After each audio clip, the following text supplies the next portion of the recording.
let's talk about something huge, something that challenges the very promise we've all been told about how the world is supposed to work. We all know this one, right? It's the core promise of meritocracy. The idea that your talent, your hustle, that's what gets you ahead in life no matter where you started from. And for a long time, that promise felt pretty real. Because something is shifting under our feet. There's a powerful force on the rise, one that you don't earn, that threatens that whole idea that hard work is enough. So let's take a look at what that force really is.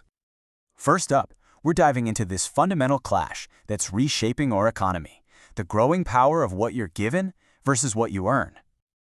For so many people, especially younger generations, the ability to buy a house or just live comfortably now depends almost as much on their parents' wealth as it does on their own paycheck. And this isn't just some minor trend. We're talking about a seismic shift with massive consequences. To get a sense of the scale here, just look at this number, $6 trillion. That's how much money people in advanced economies are expected to inherit this year, just this year alone. To put that in perspective, that's bigger than the entire economy of almost any country you can name. It's a mind-boggling transfer of wealth, and it's all happening without a single hour of new work being done. And this isn't just about bigger numbers in a bigger economy. It's the share of the whole economic pie that's changing. Back in the mid-20th century, all that inherited money made up about 5% of the economy. Well, today, that slice has doubled to 10%. In places like France and Germany, it's grown even more. This shows us that inherited wealth is just becoming a much bigger player in the game. So what happens when inheritance gets this powerful? Well, it starts to create a new kind of social structure. Some are even giving it a new name, the new Inheritocracy. And this is the core concept, really. An inheritocracy is the exact opposite of a meritocracy. It's a world where the starting line is everything, where your parents' success can actually matter more than your own. Now, it's really easy to picture this as a problem for the ultra-wealthy, billionaires passing down yachts and sprawling estates. But the data shows this trend is actually way more widespread, and it's being driven by something far more ordinary. Because the engine of this new inheritocracy isn't stocks or private jets. For most people, it's the family home. Housing wealth has just gone through the roof in recent decades, and that's created these enormous windfalls for those who just happened to buy property a long time ago. This really paints a picture of the bizarre reality we're in now. And no, that's not an exaggeration. Housing has become so unaffordable that even high-earning professionals are desperate, leading to these situations where the inherited home of a regular working person becomes a hot commodity for the financial elite. The result is a whole new economic reality. In major cities, having a top-tier salary, what you'd call a 90th percentile income, often isn't enough anymore to afford a top-tier life. If you want to buy a nice home and live comfortably, you need a lot of capital. And for most people, that capital comes from one place, their family. So, this shift isn't just an interesting economic quirk, it has really profound and potentially dangerous consequences. Let's break down exactly why this trend is a threat to the whole system. For anyone who supports free markets, this trend should be deeply disturbing.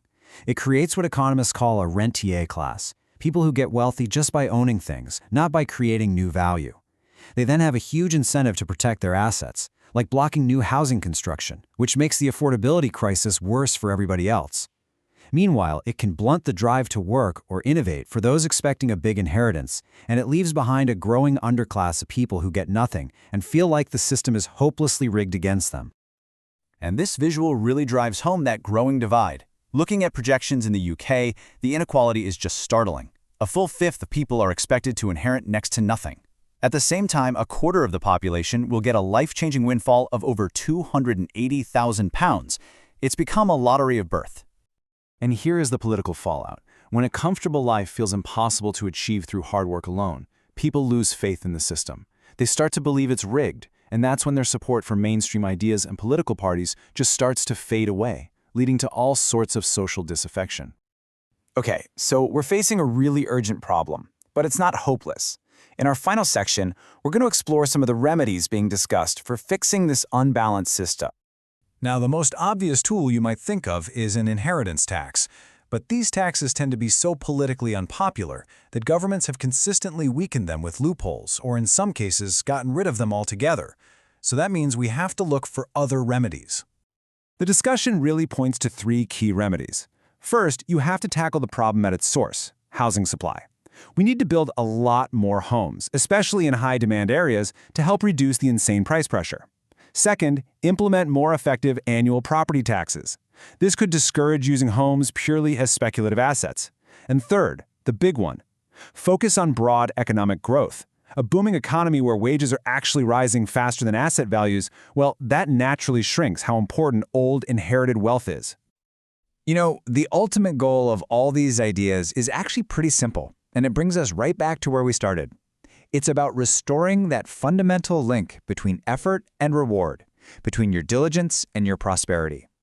The era of meritocracy brought incredible social mobility and growth. The rise of this new inheritocracy threatens to undo all of that progress.